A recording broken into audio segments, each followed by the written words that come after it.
I can say, yeah, as far back as my memory goes, I mean, I've always known that that was what my ability was, and I was fortunate that I had people in my life that told me.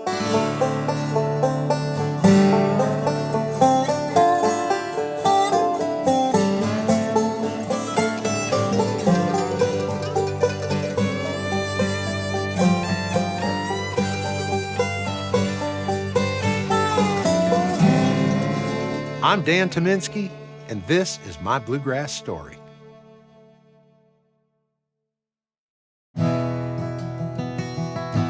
remember my dad years ago playing me some reel-to-reel tapes of what ended up being me. I asked him who the little girl was singing. Sounded like a very, very teeny tiny little girl's voice. I think it was me when I was 3 or 4. I had parents that were both from really huge families, and they fought a lot. They just didn't know how to communicate well with each other, so there was a lot of tension growing up. I spent a lot of my time really trying to get away from that. Somehow I think it made me really dive deeper into the music than I probably ever would have. You know, when I would hear the tensions build, I went to music. I went to my room and I did my thing, and I found that the deeper I dove in, the less the world around me mattered, man. It all became, there got to be a point where it was just all about music. Oh, what I'm holding today is the prototype model number 1 of the Dan Tyminski model Martin guitar. When they approached me about wanting to help collaborate on a model, I think I've said this before in interviews, but that was like when I felt like I'd made it. Like that was a really big deal. For something like this to be included at the Bluegrass Music Hall of Fame and Museum, I can't even say enough about. I mean, I didn't come across bluegrass music, in my spare time. I mean, I'm a lifer. That is all I've ever done. It's what I live for. It's what I hear when I wake up. It's what I think about through the day. And this gives me a connection to the Music Hall of Fame and Museum that will always be precious to me.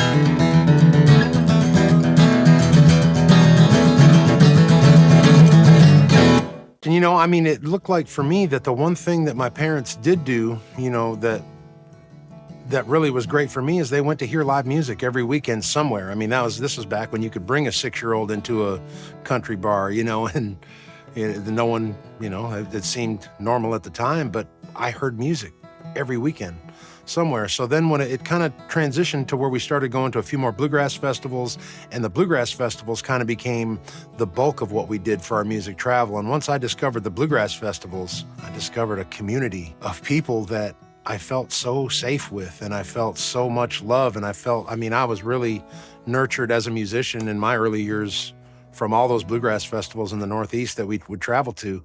I was absolutely built at the bluegrass festivals.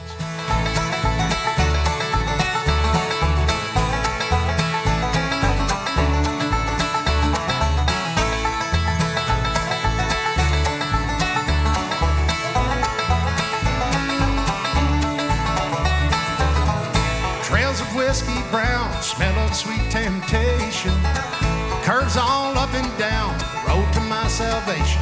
And she sings to me with every note in perfect harmony.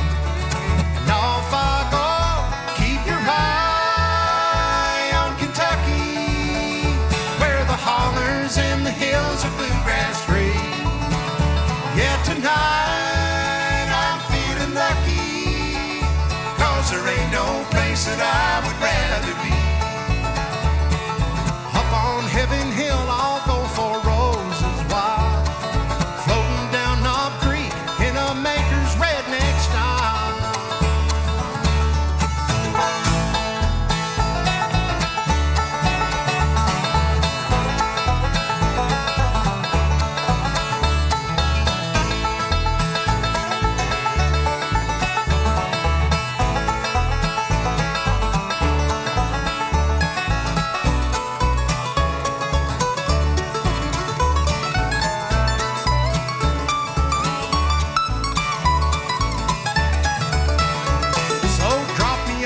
back porch, just me and Elmer T.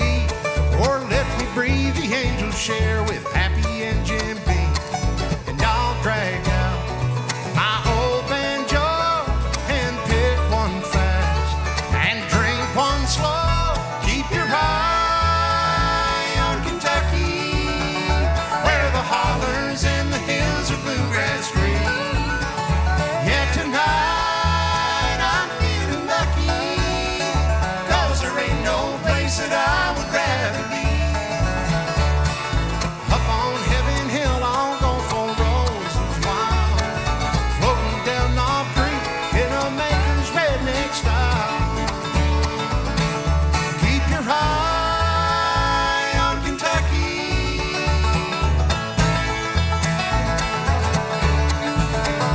Keep your eye on Kentucky.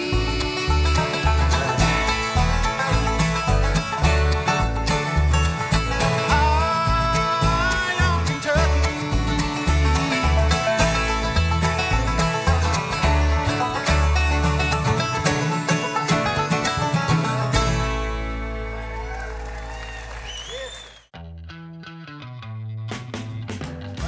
Horses, bourbon, and the great outdoors. That's Kentucky. Original, majestic, and wide open. In one day, visit legendary distilleries, explore horse country, or put on your hiking shoes and get out there.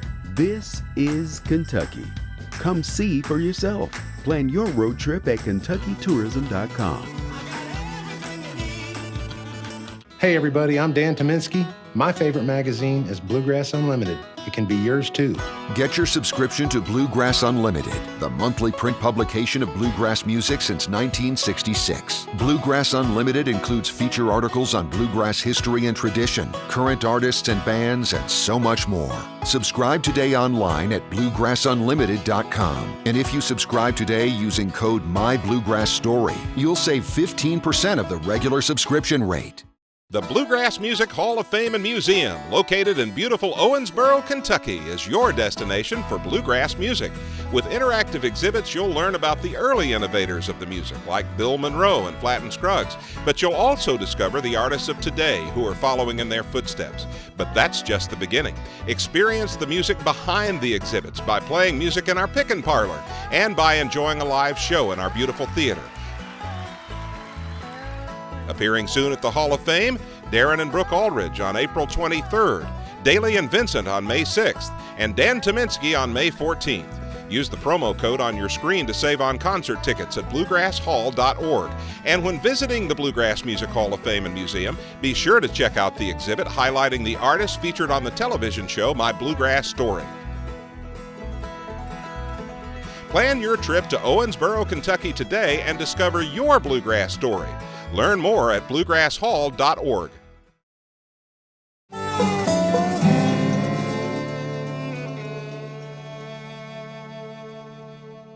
I first took a job at the Lonesome River Band where I took a job as a banjo player. And at the time, I think it was Brian Fessler and Adam Steffi were just leaving the band and they needed two positions. And I remember Tim Austin asking if I would consider play mandolin because it might be easier for me to sing and play the mandolin rather than sing and play banjo. He says, you know, you can't sing and play the banjo, which I was thinking, Dave Evans. It worked out to where I said, I'll try the mandolin. And I played mandolin for, about 5 years with the Lonesome River Band, made some records that, that was some of the most fun I had playing music in those early years was with the Lonesome River Band. But then I got a call to play guitar, and that was a new one for me. Like I had never really spent a lot of time with a guitar. I could play a G, C, and D, but I didn't own a guitar. It wasn't any part of my life until Alison Krauss got to a point where, and I had been friends with the band. I always wanted to be the banjo player in ACUS. That was I remember where I was sitting the day I found out Ron Block got the job. And I was like, you're kidding me. Like I was heartbroken. I was crushed because I thought, well, there goes my shot, to ever be with that band. And I didn't know that there were different plans for me in the stars. The Coen brothers were coming to town and they were recruiting some people in Nashville to play on a soundtrack for this movie they were doing that was a take on Homer's Odyssey. And when we got the word, we were so excited as a band, we being Allison and Union Station, because we were huge Coen Brothers fans. We loved their movies. We thought, wow, to be a part of the soundtrack would be amazing. So we go in to do our audition, just like everyone else, we auditioned. And I remember we finished our song. The mood was great. And I remember our manager saying to T-Bone, hey, have you cast Clooney's voice yet? Because Dan might be a candidate. And I remember thinking, okay, whatever. At this point, I'm living such a crazy life, playing bigger shows than I ever thought I would, doing more than I ever thought I could do in music. I remembered I had a much different version of Man of Constant Sorrow than people became familiar with, from how I did it. I think I did it in B chord. I did it way higher. I did it way faster. I did it completely different than it ended up being in the movie. But I sang the song, and I remember just as the song was dying out, I didn't really get to finish. I'd hit the last chord. It was all through his days, and I sang the chord. And in walks the Fairfield Four, who were a big part of that soundtrack, if you're familiar with the soundtrack. So the Fairfield Four, they walk through literally singing, they're just filling this room with the most music. It honestly, it made me feel so small. Like I just felt teeny tiny, like, why am I here? Like this is not here. Yeah, like I get why they're here. I don't get why I'm here. In my mind, I don't sound like George Clooney. It didn't make any sense to me, right? So they finished their song, and everyone was, clapping. It was great, and their hugs, and how you doing? So great to see you. And they looked over at me, they said, hey, thanks, Dan, we'll call you.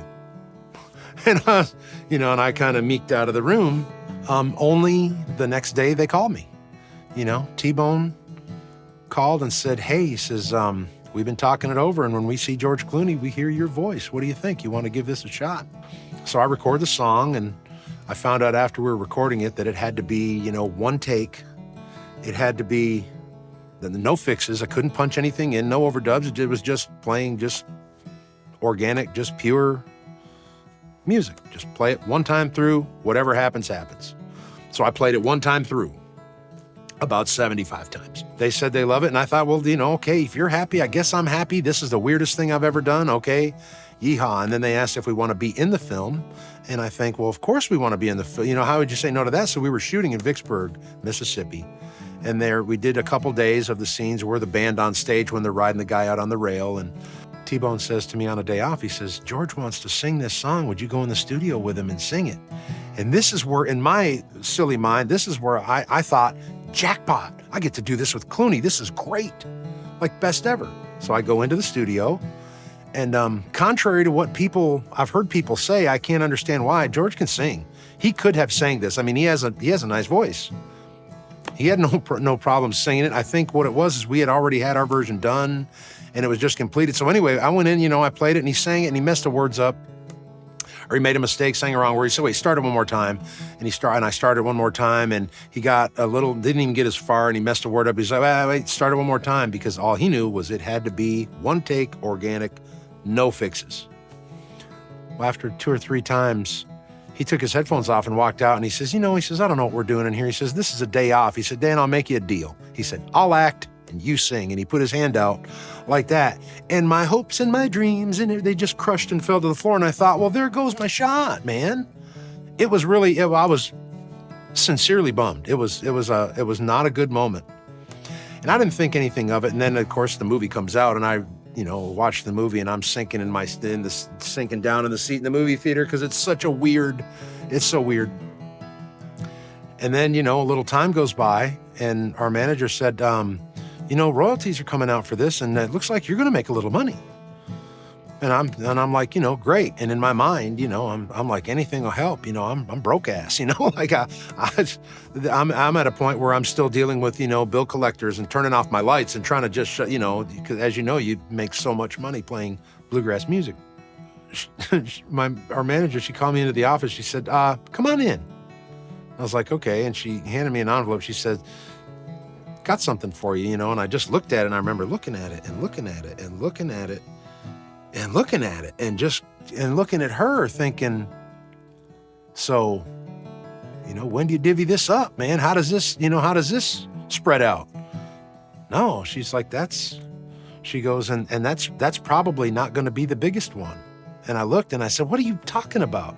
She says, well, you got points on the record for, and I had two cuts. I had a solo cut and a band cut. whatever. So I played bluegrass music, man. I don't know what points were on a record. It didn't make any sense, points. All I knew was I got to go and pay off my house and buy new cars and get out of debt and pay off credit. I mean, in one check, my life completely turned around.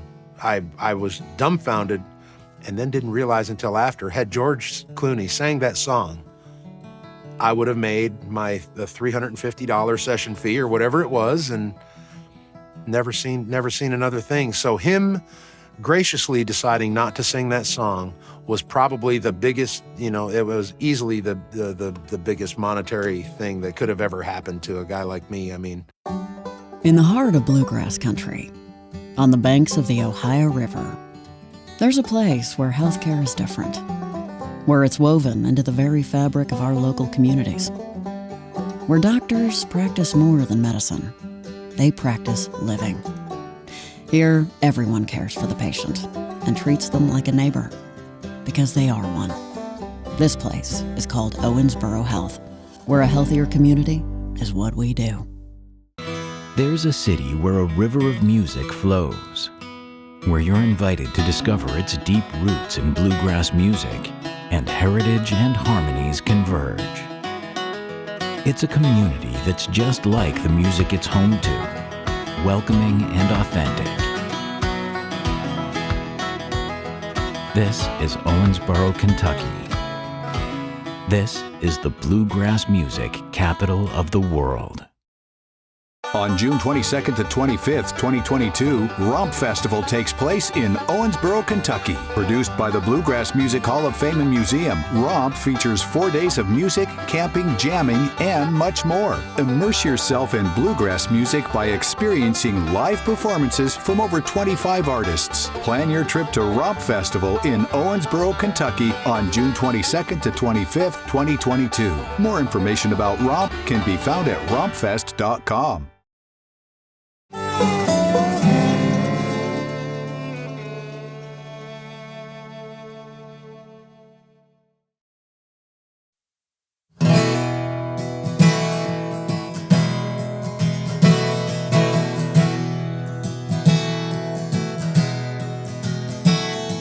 Well, I've cursed at Jesus with smoke on my breath. I gave him every reason to leave me for dead. Thank God I didn't, 'cause I swear I believe there's a place up in heaven for a God-fearing heathen like me. And I know those streets of gold ain't just paid for the soul of the straight walking saints that don't swear, smoke, or drink. It's for the losers and the winners, hard-living sinners, and God-fearing heathens like me. Heathens like me. Well, I've danced with my demons when there's nowhere to run. Could have stood in the darkness and loaded the gun. But I prayed holes in the knees of these old faded jeans for a place up in heaven for a God-fearing heathen like me. And I know those streets of gold ain't just for the soul of the straight walking saints that don't swear, smoke, or drink. It's for the losers and the winners, and hard-living sinners, and God-fearing heathens like me.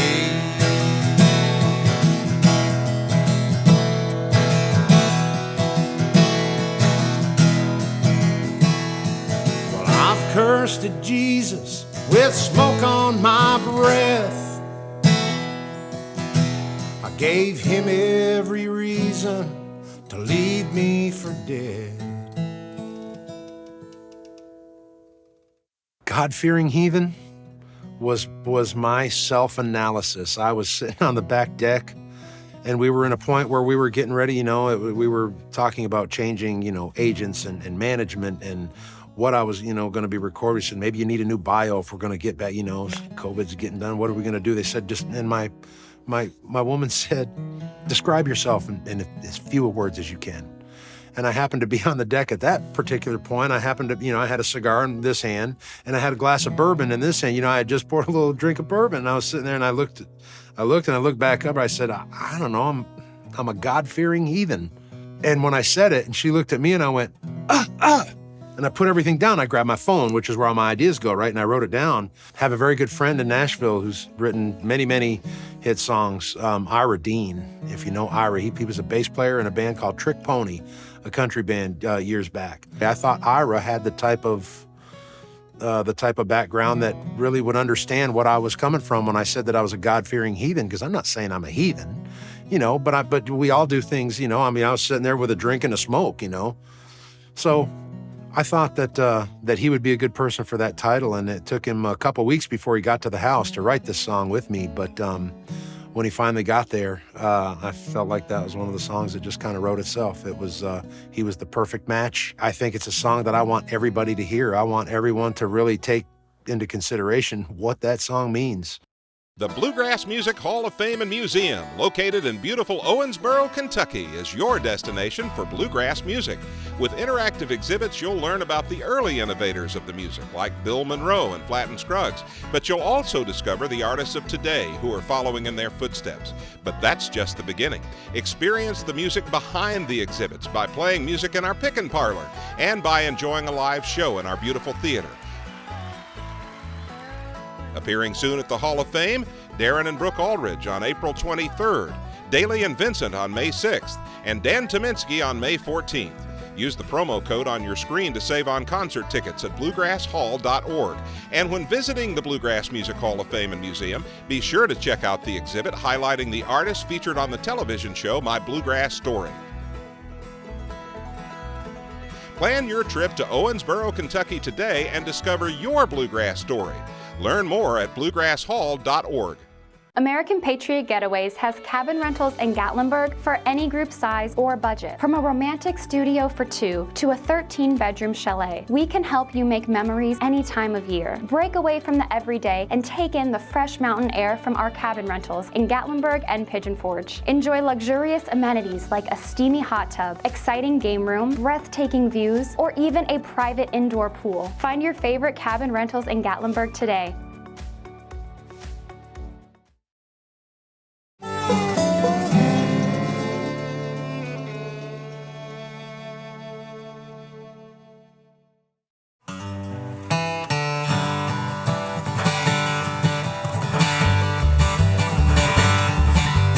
Whiskey song.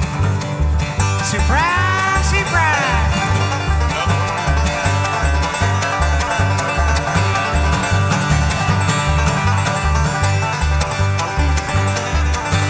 Why would I settle down when I'm this good at rambling round? I follow my heart the best I can. I'm a slow sun sinking, good time thinking, whiskey drinking man. I've had some wildly crazy things happen to me. I mean, I don't think I'm the voice I hear when I think of bluegrass music, but I'm thrilled to think that anyone would associate when they hear my voice that I would be synonymous with the music that has made me who I am. That's an honor. Well, it's been a pleasure to get to do it here at the Bluegrass Music Hall of Fame and Museum. I mean, it's what a place, what a home for our music. To be able to have some place that you can say, this is where I belong. I grew up in a place where bluegrass music was not as popular as some of the places like around here in Owensboro, and I would have given anything to find, if I thought there would be someplace there I could say, this is home. For me, it was the Bluegrass Festivals. For the rest of the world, it's here in Owensboro, Kentucky.